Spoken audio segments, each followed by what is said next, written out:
Everybody, welcome to this week's episode of Bison Hour.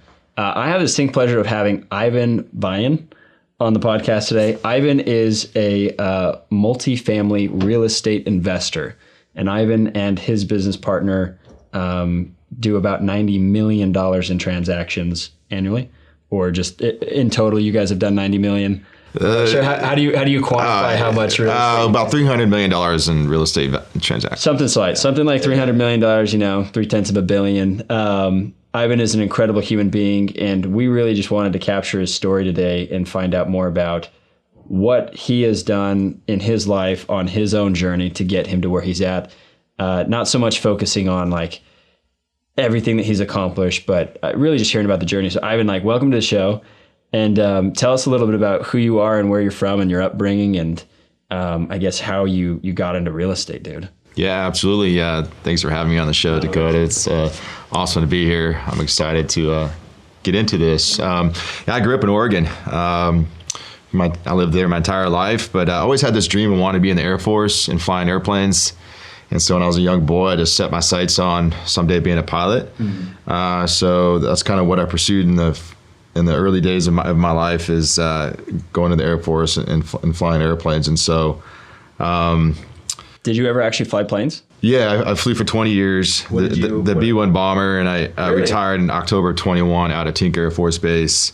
I was there for about 9 years. Before that, I was an active duty unit, flew all over the world, did all the missions, did it all. Wow. Yeah. What was it like flying a B-1 bomber? Like that, those are... I think it's like they say, it's lots of boredom interrupted by moments of sheer terror. Okay. And excitement, though. Yeah. It was cool, man. It was really cool, and very privileged and honored to get to have that as my military career and path. Worked with amazing people, incredible people, and it taught me so much that I've now leveraged into my business career and in my life. All of the experiences I've been able to go through, not just flying, but all the other things that I was able to do in the military, gave me so much that I'm excited to be able to now continue to use today in my business career. What do you feel like you picked up in the military that has been so beneficial to you in your life? Like, what are a few key skills or a few key things that you learned along the way? 100% teamwork. Okay. Teamwork, learning to work with people, and learning how to understand different kinds of people and different kinds of personalities. A lot of what I learned the hard way is learning to develop emotional intelligence. It's leadership positions that you're put in, and everyone ticks differently. Mm-hmm. And you have to learn how to connect with each person differently in order to get the overall mission and job done. Mm-hmm. So that taught me a lot about how to work with people. Mm-hmm. I remember one commander told me one time when I was going through some projects or something, he was like, I don't know, I was a captain at the time. Captain Vian, there's 3 Ps. I said, what's that? And he said, it's people, processes, and parts. You got to learn how to work with people. You got to have processes, and you got to have parts. And this is in reference to flying airplanes. So okay. 3 reasons why things fail. Either you have a people problem, a process problem, or a part problem. Mm-hmm. And honestly, I use those 3 Ps today still in business. If something failed, I do root cause analysis. Was it a people problem? Was it a process problem? Or in my case, I do real estate. Maybe the HVAC system just simply failed. It was beyond its useful life, right? Sure, the parts were bad or something like that. So it's just interesting. You don't realize how I think a lot of people have skills in the workforce. Maybe a lot of people have W-2 jobs, but they are transferable, and especially a lot of people in the military, they don't realize that they actually have entrepreneurial skills that they can use if they want to venture off in the entrepreneurial world. But that's a little bit about military. But for me, how did I get into real estate, right? So you're in the military for a number of years. Yeah. Got out. What'd you move into? Well, my path from what I do today is in real estate investing started about the first third of my military career. And that started because for me, I thought I was investing the right way. Mm-hmm. I went to the Air Force Academy, and before every class, I remember the instructor always talking about how to invest. Mm-hmm. They say it's important you have a Roth IRA, it's important to maximize your TSP account, thrift savings plan account. And at the Air Force Academy, your junior year, you at the bank there's a bank that comes. I won't say the name because I don't. Sure. There's a bank that comes. Yeah. They put these people on stage. They say, we're giving you opportunity to take a 4% interest loan for, at the time, it was like $21,500. And I was like, sure, I'll take that loan. And I said, but instead of going buying my Corvette, because there's a lot of people do go buy the Corvette or going on my vacation. When You're a pilot. I got to buy the Corvette. Got to have a cool car, right? I was like, no, but I want to be an investor. You know, I always had this thing for business. I was like, I'm going to take that 21.5 at 4% and put it in the stock market that's earning me 10+%. I'll make a 6% spread on that, and that'll be my profit. No problem, right? But they shove and jam down your throat this idea of investing in the stock market. So back in 2001, I took that 21.5, I put it in a fund at this same bank. And it was interesting that I got the loan immediately, like the next week. I go down to the mailroom, I open my mailbox, I get this flyer that said, invest in this fund, earn 110%. I was like, that's what I'm gonna do. I mean, I didn't do my own due diligence. I didn't understand that. I was just going on blind faith because I trusted the whole thing. So I put that 21.5 into this fund. Immediately, stock market crash. Boom. Was that because of 9/11? That was 2000. There was a crash, There's a dot-com crash. Yeah, it was right around then. Okay. I think it was 2000, but it was in line with the whole thing going on with 9/11, of course, right? And it went to almost zero. But since I took a loan out, I was paying $450 a month interest on this loan. I had nothing to show for, and that was like eye-opening experience for me. I'm brand new second lieutenant in the Air Force. I owe additional $450 a month on top of this car that I had and my little apartment because I wanted to live on my own. And I had this payment that had nothing to show for. And a military salary. We were making $35K a year when I first got out. I got pissed. I was like, there's got to be a better way to make your hard-earned money work for you versus you work for it. Right. I didn't know about Rich Dad, Poor Dad at the time. I just started saying, maybe I can go and buy single-family properties on the side wherever I go and build up enough passive income so that when I retire from the Air Force, I'll have enough income to replace my current pay to maybe keep my standard of living where it's at, and then I could do whatever I want at that point in time. So was your initial did you read Rich Dad Poor Dad before you got into any real estate? I did not. I didn't even know about the book. Really? That came later. Okay. And there's some I want to go with this story because that came later when I joined a mentorship program. Okay, we'll come back to that. But yeah. So you got into real estate. So you got your rear end kicked. You got chewed up and spit out in your first couple years in the academy. Yeah. And you're like, well, how the heck do I even make money, or how do I make it grow for me? So you got into single family. Yeah. Right. And so for me, I relocated to Abilene, Texas from Rapid City, staying with my mother-in-law at the time. She's like, hey, I know you've been thinking about getting into real estate. There's this lady down the street going through divorce. She really needs to sell her house. Why don't you go down and see what you can do? I was like walking in her house with my bags, just moving in. I was like, okay. So I just left the house, ran down, and I legit just dropped your bag and said, I just went there. I was like, I just knocked on her door, and I said, hey, I introduced myself, da-da-da. She told me a story, and I said, hey, I want to buy your house. She said, it's for sale for $33,000. I said, sold. That was it. Did you have any money or anything? I had a little bit of money in the bank. I just called the USAA, who was giving me a loan on my first house that I'm buying. It's about to close in a couple months from that point. Hey, I want to buy this investment property. Maybe they felt sorry for me because they lost my money when I gave it to them. So I'll give you 90. Back then you can do 90% loans. I got lucky, man. I got a house for 90%, 10% down. All in, I was around $5,000-6,000, and this house was up and running. And about a month after she moved out, all I had to do is swap out some blinds, touch up paint, and I learned how to do property management real quick. And I put it on Craigslist and got it rented for $850 a month, clearing about $300 a month cash flow. I said, there's something to this real estate game.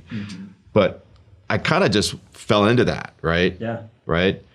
You want me to tell you what happened after that? Absolutely. Yeah. I think me and all the viewers would love, because it's interesting to me that a lot of people, part of the whole show that we do here is I want to hear about the failures and then the triumphs that came from it. And I also want to hear about the unexpected turns and corners too, because there's a lot of people that go and try, I'm going to go try to be a doctor and it doesn't work out. Let me throw in the towel. I'm never going to try anything again because that whole doctor thing didn't work out.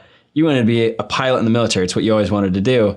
And yet here you are at what age in 2001, 2000? Probably 25 at the point. 25. Okay. Most people have their career set or their path set at 25, or they're like trying to get into some sort of career field at that. And you're trying to switch it up and change it up out of necessity. And, the light bulb went off. So tell us about what happened from there.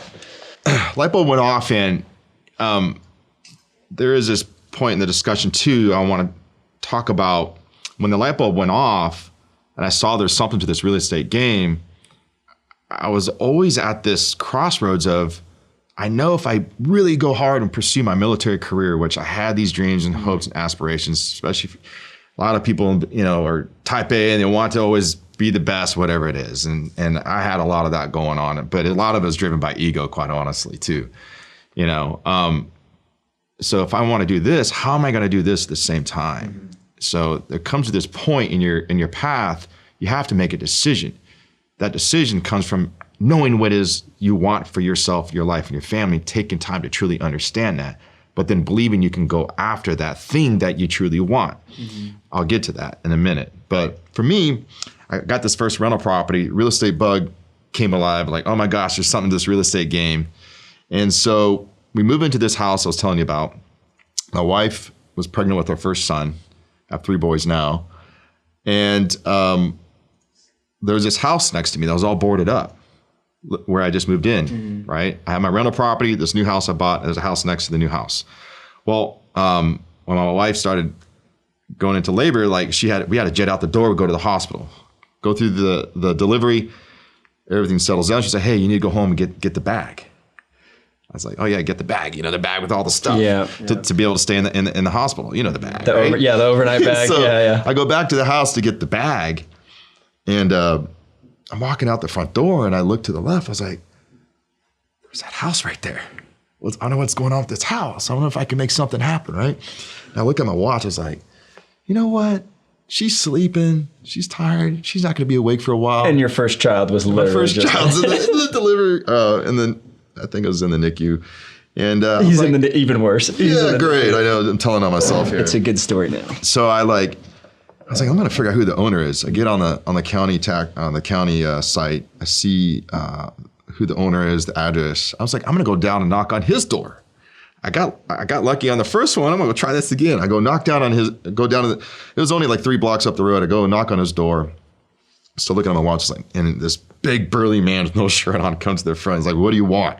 I was like, sir, my name's Ivan. I live next to, I think, a house you own. Is it for sale? And he goes, it is. Step inside. He takes me inside the house. I go up this narrow, very steep staircase into his attic. I sit in the attic, kind of like this, one light. He puts on the table in front of me. He goes, see that? What's that number? It says $80,000. I said, yeah. He goes, that's what I owe the bank. And he says, if you give me $80,000, it's yours. This house was all boarded up. No sheetrock, nothing. Yeah. I bought a bread box for $80K that day. I found a way to pay for it. I got another bank to give me a loan. I put some money down. I bought a bread box for $80K. The bank gave me a construction loan, but I didn't do comps. I didn't do any due diligence. Yeah. Again, I just bought the house for $80K. I had this plan of completely rehabbing the property. And I overpaid and I over-rehabbed and I ran out of money quick. As a result, after borrowing money from my mom, I went in the hole $80,000 on credit cards. Dang. So now I'm brand new captain in the Air Force, got my first child, got this project next to me, $80,000 in credit card debt, trying to get this project across the finish line. And I'm sweating. Meanwhile, this is when everything crashed, 2008. All the real estate went on sale. And I'm kicking myself because I don't have any capital to go scoop up these cheap deals. Yeah.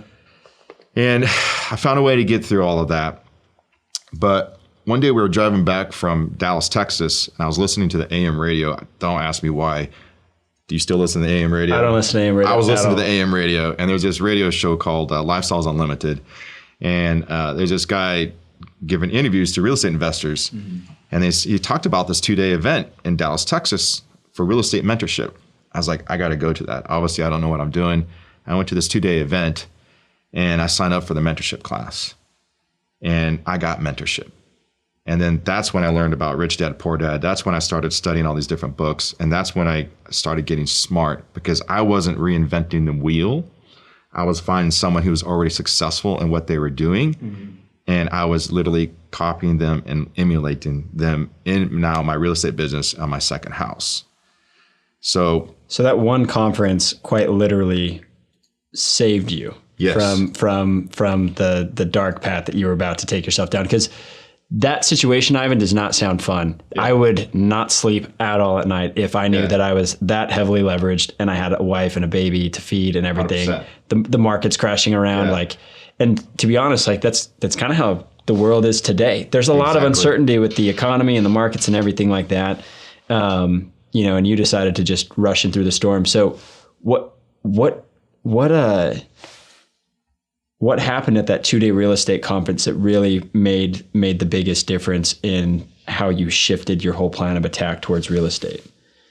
What changed? Because I think a lot of times in my own entrepreneurship journey, if the nail doesn't fit, get a bigger hammer. Like I just try to force things through, right? Instead of going and looking for expert advice to help me walk down the path that I'm trying to I guess, obliterate or destroy or break through. When in reality, it's like, hey, you don't have to navigate the path this way.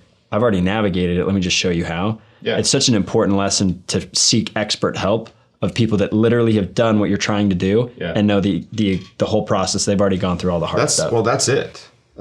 That's the answer. Yeah.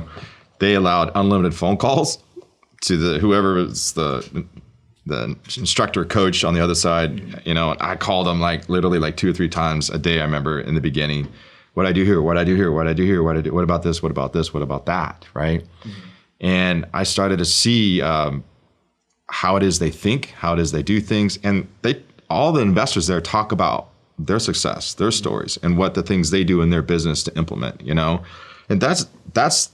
that could be held true, or that process could be held true for whatever it is you want to get into, whatever it is you desire, not just real estate for me and this business, that business, whatever the business is. Go find that mentor who's been there, done that, and learn from them and do what it is they say to do. That is the thing, though. A lot of people get the information, they get the knowledge, but they still don't do it.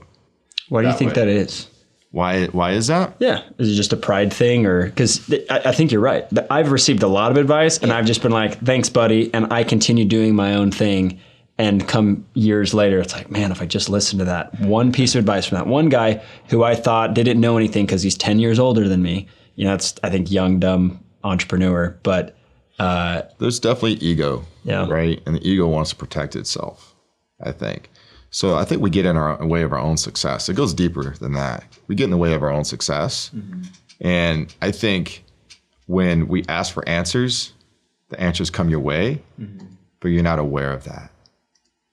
And so you have to learn to be aware of the solutions, be aware of the opportunities of what you've been asking for, and get out of your own way and accept that. And I think it goes deeper than that. If you want to go there, it was like, do you feel like you deserve it? Do you feel like you're worthy of this? Do you feel like that is who you are? I mean, I had a whole personal growth plan experience that I had to go through, still continue to go through. And, I had a lot of limiting beliefs is why too, of like, I'm in apartments. How in the heck am I going to afford that? Or I'm a pilot in the Air Force. What do I know about finance? What do I know about this and that and all these things? I used to go to these big real estate conferences and get so overwhelmed. I had to leave. You're like, I'm not a real estate agent. I'm a pilot. Like you gave yourself that limiting belief. These identities you take on, but when you start to work on that person and realize that you're that person too, that you have the same skills and traits and intelligence and smartness, whatever it is, you just applied it to a different thing. Then when you apply it to this thing, then you realize you too can do those things. And it's, it's a lot of that, but to answer your question again, it's like, maybe just simply you don't trust them or something, right? Because you don't know them, right? But so you have to find someone that you develop a relationship, and over time, then you start trusting them, right? I think that there's that too. It could have been your own intuition saying there's something about this particular person that I don't trust. Sure. Find that person they say know, like, and trust. Once you get to know them, you got to spend time with them to get to trust them. That's what I've learned too, is that I've learned to honestly trust too early, too soon, and now I take my time. So I think that is a good thing too, as well. Before you bring that mentor in your life, really evaluate them and see if that is someone you truly want to emulate yourself after. And you're only going to know that after a while, right? Or at times, you may see there may be something in them that attracts you to them. I have this one mentor right now. I want to get into multifamily development. And I met him at his conference. And I didn't really know him. I didn't really, I like him, but I didn't really know him. But when he's passionate about what he has to offer. And that passion came through in a very authentic way. Right. And then I talked to him off stage, and I heard in his voice who he really was and what he cared about. And something about that just drew me into him. And then I saw the kind of people, the caliber of the people that he surrounded himself with. Yeah. And I was like, I got to be around that dude. And I want to be around those people. And so I joined that mentorship program, and I just flew back from Phoenix. I was in Phoenix all weekend.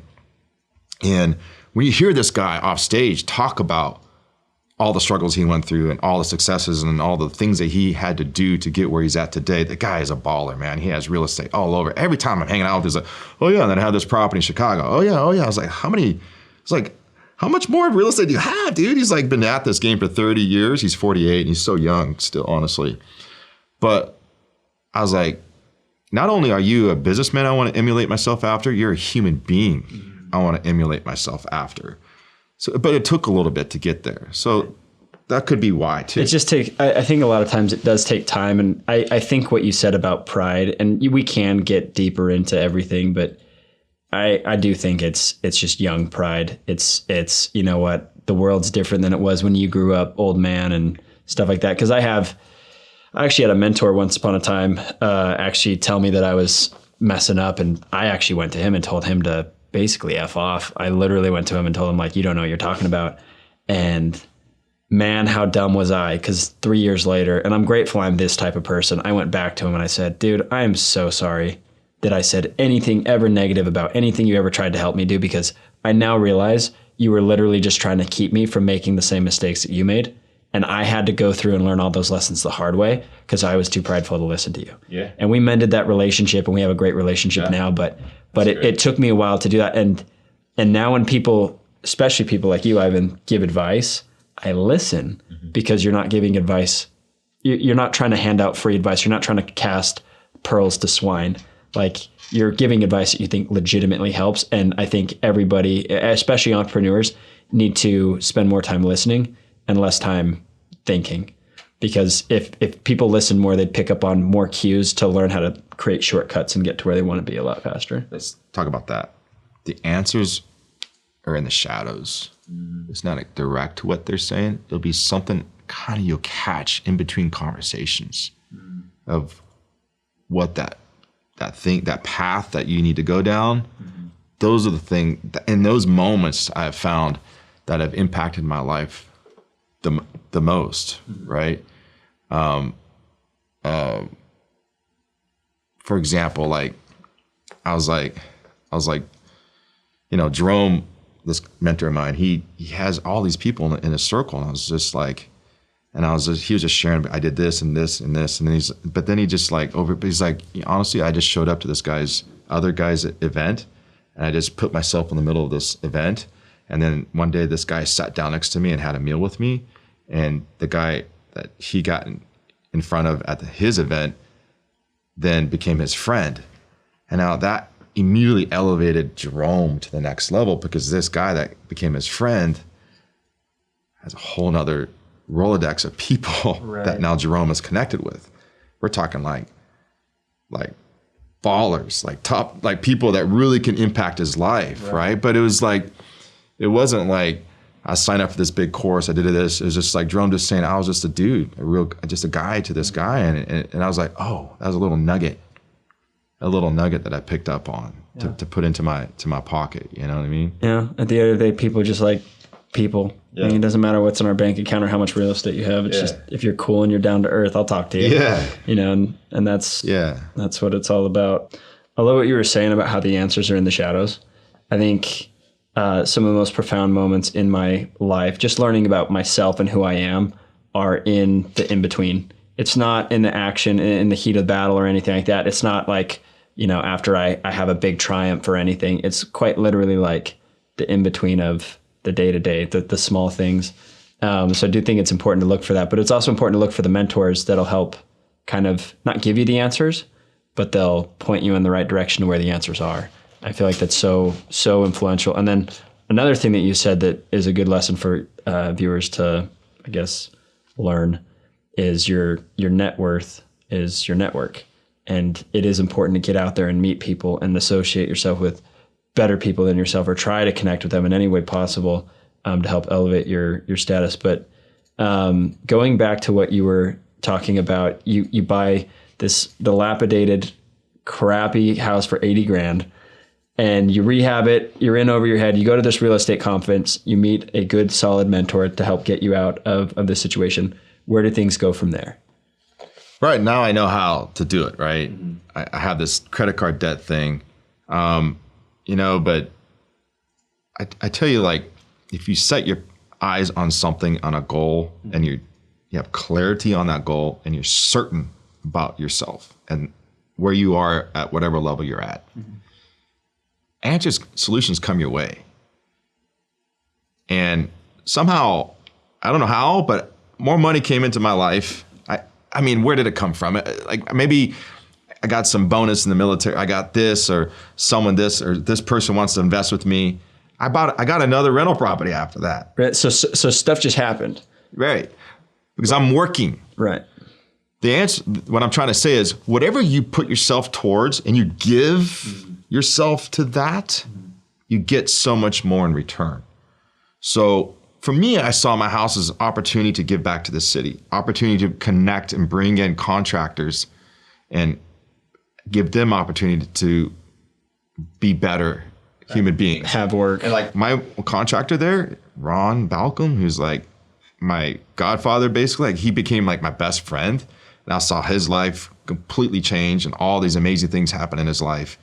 And, you know, he was there when my babies were born and all this kind of, like, it was so, like, somehow in that, when you have a heart to give, what you're doing is how the answers come to you. So I just gave myself to this thing, and I committed myself to this thing. And I had this vision of impacting communities, impacting cities, impacting people's lives. It wasn't just about business. It still isn't today. Mm-hmm. And that's what drives me and motivates me, is to see the transformation of not just real estate, but people through this whole experience that I'm going through, and the transformation in myself. Right. Where did that mentality come from? Because when I look at real estate properties that I'm trying to buy, my first thought is always the same thought as most real estate investors: is money. Is it going to make me money? And I think it's interesting that in a time of difficulty for you, when you were strapped, your thought process was not like, how can I make more money and solve this problem? It was, no, I need to find a way to give back, or I need to find a way to give to the community, or the mindset that you had was different than most. So. Yeah. Look, we all have a limited time on this earth. Mm-hmm. And, you know, I can't take the money to heaven with me, right? Yeah. I can leave with my family. So for me, like, money, real estate is not the end goal. It's the object of what I want to do. Mm-hmm. It is the instrument and through which I'm able to impact people's lives, because I feel like I was brought here not only to impact my own life, but use that as a way to impact other people's lives. Mm-hmm. Is like kind of some of the root things that make me tick in life. Right. And so, but where did this come from, right? Well, let me tell you. So I grew up watching my mom own a business for 27 years. My mom's a sweet lady, very, very intelligent, very hardworking. She grew up in the aftermath of the Korean War. And her parents pulled her out of school because they needed her to work in the fields so they can eat. She got pulled out of school when she was in the 8th grade. And she came to the States because my dad met her in the Army when he was in the Army over in Korea, brought her back over here. My mom couldn't even speak English. And she had this dream of owning her own business someday. And so when I was like, I think 14, 15 in high school, I remember she bought this little grocery store called the Neighborhood Market. She got a dream. It's coming alive. This neighborhood market was literally a market in the middle of a neighborhood. You don't see this in neighborhoods. Imagine any neighborhood here in Oklahoma City where it's like a regular subdivision, like down Paseo or something. But in the heart of this, all these homes, there's this grocery store. There's this one grocery store where we lived in Kaiser, Oregon, got grandfathered in to be the only commercial building in the entire area. So it was like the center of the go-to place where everyone came. And I saw her speak into these kids' lives that would come to her store. She took a moment to recognize every single person and acknowledge them, no matter what they're going through, no matter what financial situation they may be in. Now, it was a business at the end of the day. She had to, she didn't give stuff away, but she took a time to acknowledge them and recognize them. And I saw her impact these kids' lives so much so that when they grew up, they moved away, maybe different neighborhood or a few miles or 10 miles, they would still, if they needed to buy milk, eggs, or a little this, a little that, come back to her store just to see my mom. So I saw how my mom in her little store made a huge impact in the surrounding community. And I saw how she used her store as an instrument to bring life to places that maybe wouldn't have life, to bring love, and how you can use your business as an instrument for your own testimony, your own impact that you want to leave in what you do every day, right? Like, our businesses are not just a place to make money, of course, but when you have an intersection of all these people coming in and out, therein lies your opportunity to do something good. In real estate, there's a lot of people that come in and out. I own apartment complexes today. And so one day I was like thinking to myself, how can I continue on the legacy that my mom started? I said, you know what? I'm gonna create a program where I'm not only going to create a difference in the apartment communities that I buy and improve the lives of the people that live on my apartment communities, create a community within the community of my apartment community. And these are very less fortunate people. I mean, one day I was doing due diligence on a property in Little Rock, and man, you saw this little baby in a Tupperware bin as its crib, Rubbermaid crib.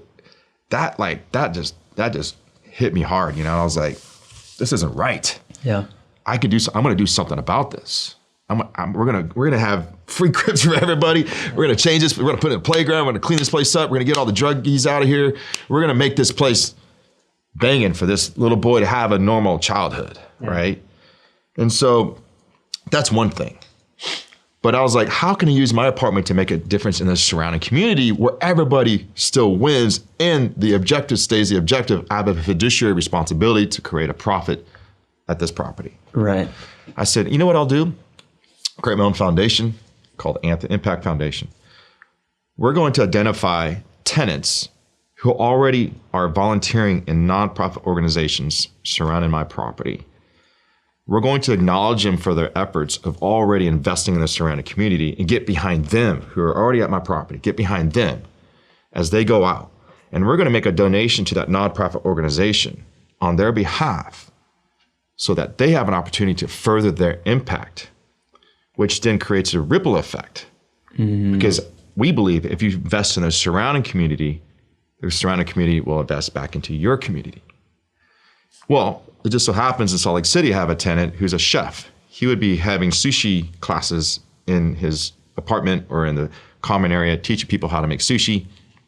He was volunteering at this food bank, teaching homeless people how to preserve food, how to make food last longer, and how to be well and eat healthy.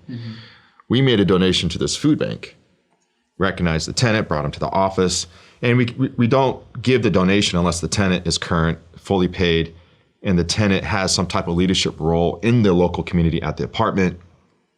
And we have certain metrics we have to hit that the property manager has to be performing at a certain level. We really want to give out this award, but this property has to be performing before we do so. Right. We have it all teed up. This is what we're going to do, but let's get our occupancy at a certain level. Let's get our income on a certain level. So we're still using that as a way to drive performance, but it's driven by a bigger vision, bigger goal of making an impact in the local community. Sure. It's almost like a little motivation for you guys to get the property to where you need it so that you guys can give back. And that it's like a little incentive More for so you. as well. Yeah. And then we also recognize the managers and everybody wins.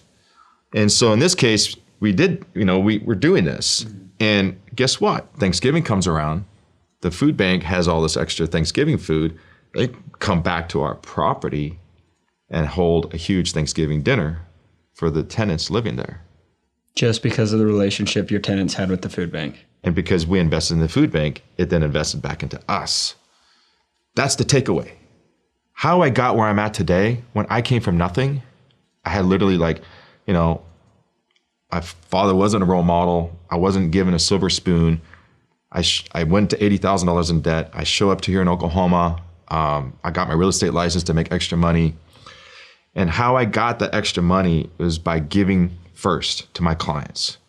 Giving. So I go by giving up. I don't give up. I give to get up.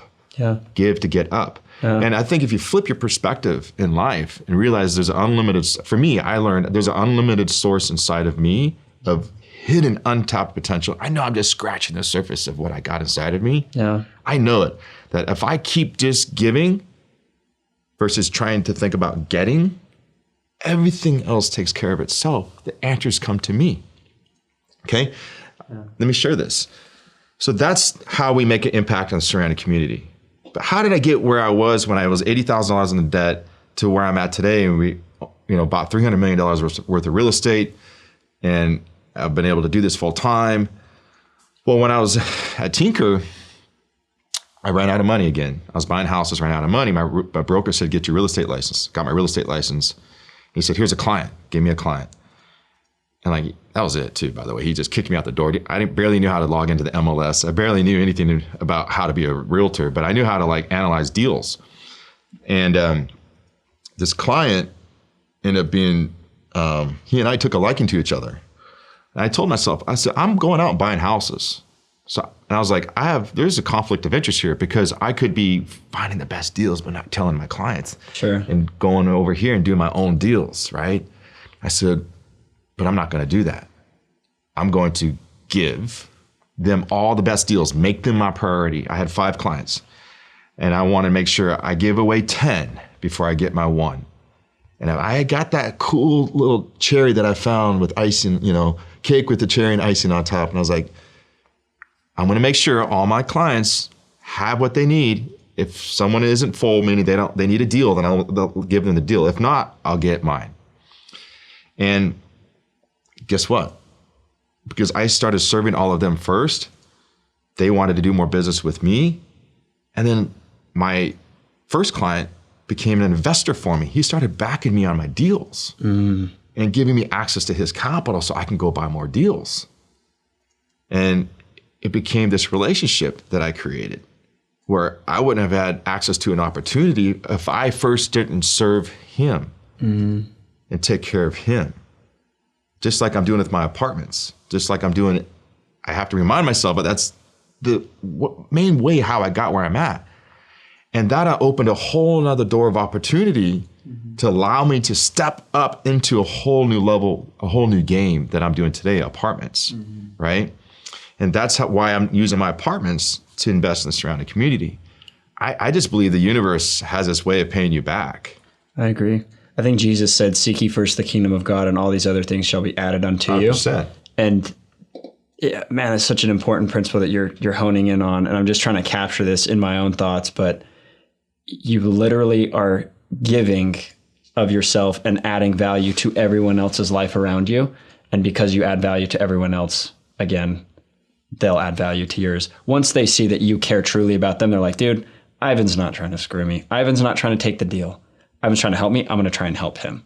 And that is what elevates you to a higher status is you have the backing of all these other people that you served and put their interest above your own, and you added value to their life first. And because they recognize it, they're like, I want to add value to this guy's life. That's the principle. That's the principle. But see, society teaches you a scarcity mindset, really. There's not enough, right? There's never enough. Or you got to hustle. You got to hustle for yourself. You know, if you don't take care, and this is true, if you don't take care of yourself, no, well, that is true. But how can you take care of yourself? We need each other, man. This world we live in wasn't for us to be autonomous in our own little piece of the pie.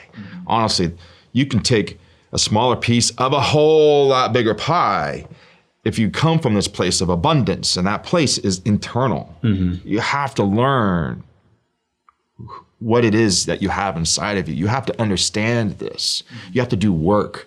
You have to work on this understanding and have awareness of this source that you have inside of you.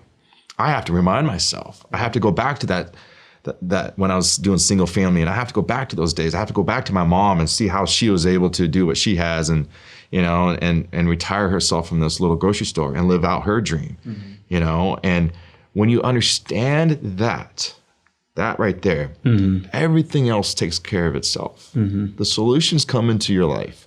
The people that you need to meet, I feel like I was supposed to meet you, come into your life. I was supposed to meet Jimmy. You know, like those opportunities come into your life and things just come your way. Right. It's interesting how that works, but I truly believe that now because I wasn't aware of it until I started seeing these patterns, and I feel good about it. You know, I feel good about that. I can feel good that we're going about this how it was supposed to go about. And if we can just take a moment. And so I meet a lot of people, a lot of young entrepreneurs, and like, how did you do it, man? I was like, bro, the answer's right in front of you. Yeah. I was like, you may be in a job, you may be in a house living with mom, or you may be somewhere. There's someone in your life right now that you may be working for, or you have an opportunity to help. The answer's right in front of you. If you take care of that, and you give to that, like people are in jobs. I know that we can go a whole nother level, bro. Yeah. Right? There's like this question, do I just, you know, like how much do I give to my job? Like, by the way, when I was doing all this stuff, I was doing my job in the military. I didn't hold back, right? You were doing it well, probably too. I didn't hold back. Like I gave it all. I made sure all of that was taken care of. Then I can go out in here and get my thing, right? Like I think people don't realize what can come their way if they're willing to let go and commit to themselves and commit to that thing, right? That's in front of them. That will then be an opportunity to lead them to another place in their life. And so, and that to me is like how I get where I'm at.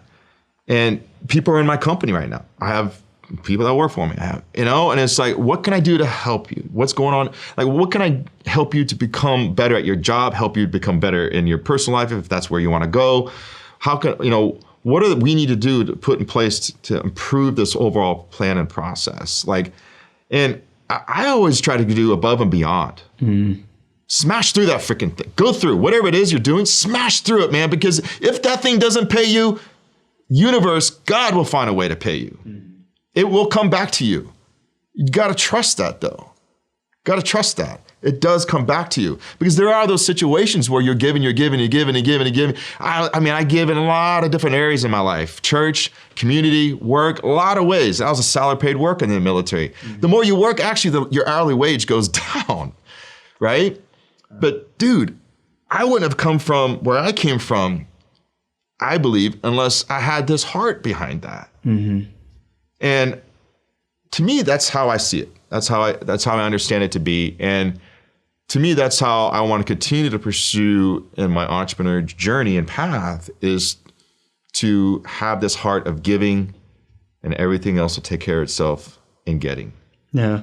I think, you know, God, the universe, whatever you want to call it, recognizes that though. Like in all reality, I think for a lot of entrepreneurs that I interview and people that I know, the ones that are the happiest and the ones that in my mind carry the most success. I'm not talking the most wealth, because we know that any idiot can go out there and make insane amounts of money.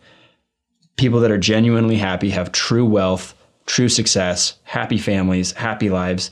You know, it was the effort to work on themselves first as a person, which you have alluded back to that more than we've talked about real estate transactions today. At what age did you recognize that my success in life is contingent on my development as a human being, not my skills in business? You know, honestly, it started at a very young age, but in a negative way, and I'll explain. I love my dad. Today, internally, I'm there. But when I was a young boy, like I hated my dad because he brought me into a world that I didn't feel like I deserved. And so, you know, my first memories of my father is meeting him in prison.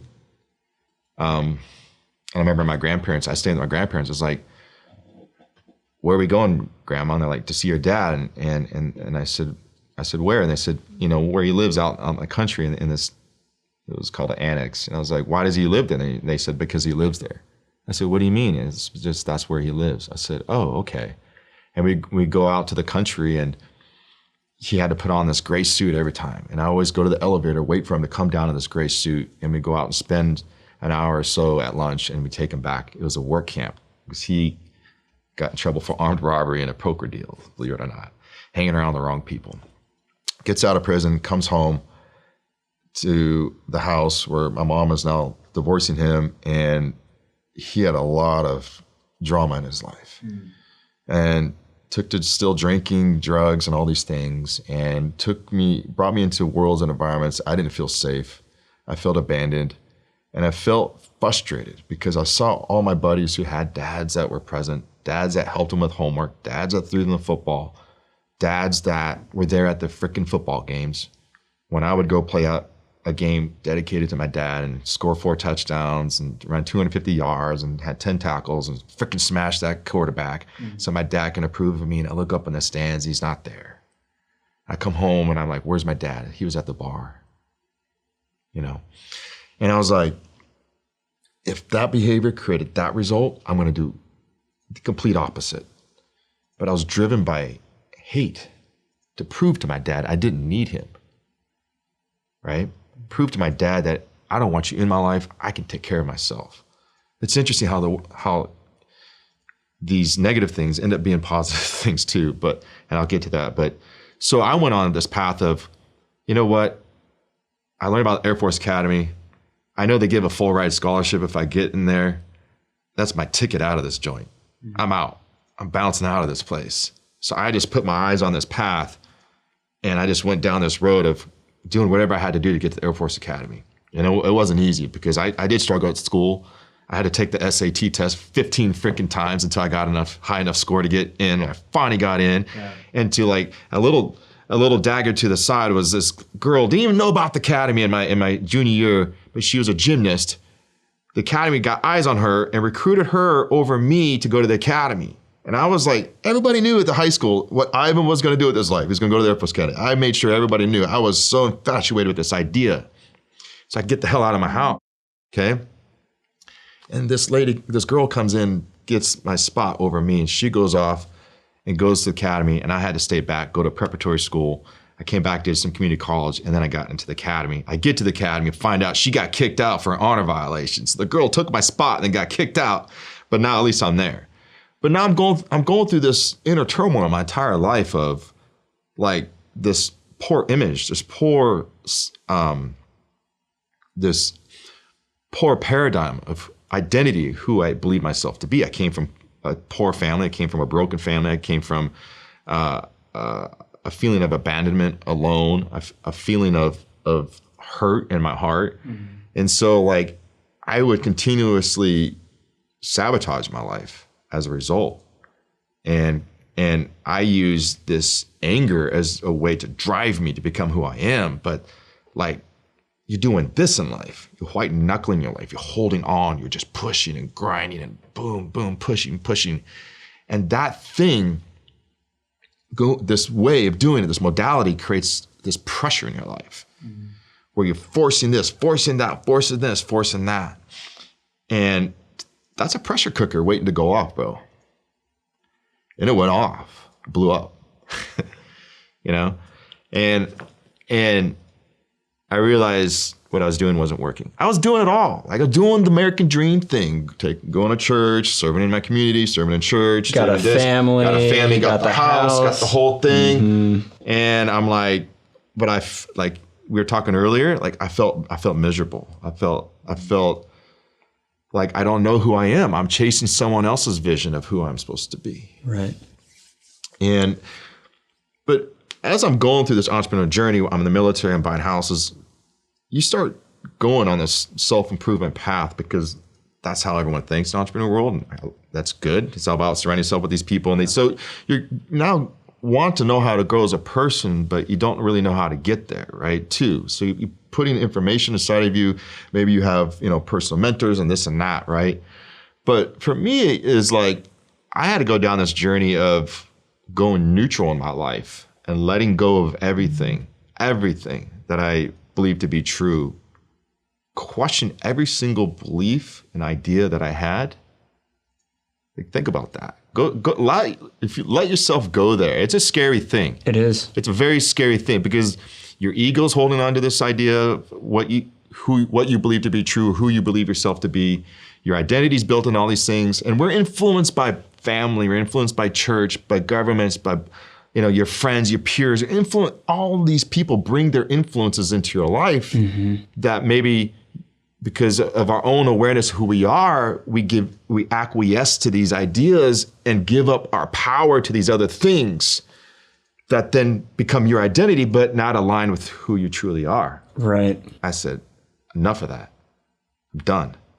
And I let it all go. And it was, for me, it wasn't a while. It was just, I really went on this even deeper spiritual journey and path during COVID.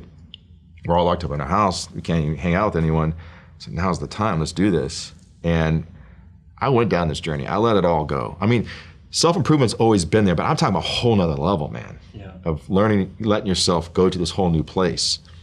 And there's a rushing river in front of you when you go on this journey and you see the other side and if you just, the answer's over there, but you have to go through the rushing river to get to the other side, right? It's like Brene Brown says, being brave. It does take courage. And you don't have to do it alone. There's support systems. There's all kinds of programs and opportunities out there to help people to go through this if they truly want to go. I found someone outside of the box of where I was and my own thinking, my own awareness, and that lady, took me through this whole journey, and it was so well worth it. So well worth it, obviously. But that's when I truly understand the power of investing in yourself, the power of making yourself first. I gave myself to everything, thinking that everything was going to make me happy. Gave myself to this isn't wrong, but there's you got to hold back for yourself. I gave it all to my family, all to my church, all to the military, all to my friend. What did you hold back for yourself? And I think there's some truth to understanding we got to take care of yourself first. Make yourself whole, make yourself right. You got to understand who you are, and you got to, then you go on this approval. You got to prove yourself, you got to accept yourself, and you got to affirm yourself. And see, I never got that as a kid because my dad wasn't aware how to do that. But I had to go on this journey to learn to accept myself, approve myself, and affirm myself. Men need that, right? And so I did that.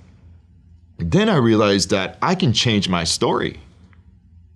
I can change how I see my past. I can go down this journey of this hurt and pain that I carried for all these years. And I mean, this hurt and pain you carry causes detonations in your life. You may blow up a relationship. You may blow up your life. You may blow up some business thing. You may blow up opportunities because of something you're carrying. But if you're willing to go down this path and let that go, watch what happens. Watch what happens, okay? And I changed the story with my dad. I realized that my dad, and I tried to see it through the eyes of love, and I said, oh my God, my dad was there. He actually took me in the backyard and taught me how to pitch that ball and he put a box up on the tree and he said, hit that box every time. He was a dad. He took me fishing all the time. He took me camping. Maybe he didn't teach me all the life lessons I wanted to learn, but maybe that's how it was supposed to be. So I had to have the own ability to find things on my own, which makes me an entrepreneur of who I am today. If my dad gave me everything, I wouldn't have the grit that I freaking have today to do what it is I'm doing today, to get through the moments that I'm going through now, the moments that have pressure in your life, to not acquiesce and give in, because I built up that muscle long ago when I was a kid. Right. And so I am grateful to have the past that I've had. I'm grateful to come from the family that I have. And I'm grateful for my dad. And my dad, I remember now when I changed my perspective, there was this thing as a little kid, he would always make me hug him before I went out the door to school. And the only reason I stopped hugging him because I said, Dad, can we stop doing that? I was 13. He's like, okay, are you getting old? I was like, yeah. He's like, oh, my dad did love me. But I was so hurt at the time and a young child all the way through high school that I didn't see that. I didn't see how much he really did care for me. So we have this ability to change the story of our past. We have the ability to realize that all things happen for you and they're not against you. The world's not against us, man. Nothing's against you. It's always for you. We have the ability to make something great out of a terrible past. It's like this trial to triumph opportunity we all have. And so to me, that's like the game of entrepreneurialism, the game of life. And that's how why I'm excited to continue to be able to do what I'm doing. And now I have this resolve of my past. I have clarity. And I went to the other side of that freaking river. I'm on the other side. I have clarity in my life. I have alignment in my life. I went through some stuff, but I'm now in this place where we're talking today of having this alignment of like, oh shit, I'm dangerous, bro. You're lethal. Right? Now that you know what you know now, and now that you have peace and clarity in your life, it's like there's nothing that you can't do. If I came from that, I mean, whatever's going on around me, it's all about this. It's all about this. It's not about this. Right. We can have World War III come up. We can have recession. We can have whatever it is in your local, cities and states. All these things that the drama tells you, you're beyond that. Now that's a big statement to say. I get it, but you get to this place of freedom where you're no longer holding on to the victim mentality. I'm not a victim of my past. I'm not a victim of because my dad didn't teach me how to do a math problem. Doesn't make me less than, because he didn't understand calculus and maybe I struggled or freaking English. It was English, man. I sucked at English so bad. Like I still have, grammar issues, bro. But it's like, I'm not a victim of that. Yeah. Not a victim, right? When we grow up and we allow ourselves to mature in your whole self because of love, you have the power and the strength to literally do whatever it is you want in life. Right? I agree. That's the story I hold on to today. And that's what I'm carrying and giving me the fuel to go out and do what I'm doing in the midst of what is going on around me. And that is why we have you on the show. That's what it's like to be a Bison, to be honest with you. And to every viewer that's listening to this, guys, Ivan's the 11th guest that we've had on. We are out of time because Ivan has to go hop on an investment call right now. But I would love to have you back on the podcast to continue to talk more about this. This has been music to my ears, music to the viewers' ears. You emulate exactly what it means to be a Bison, to be kicked down. And when the storms in life come, you head right back into the storms. Yeah. Ivan, you're the man. Thank you for being on. We're definitely going to have you back on sometime soon. So thank you. Thank you. Appreciate it.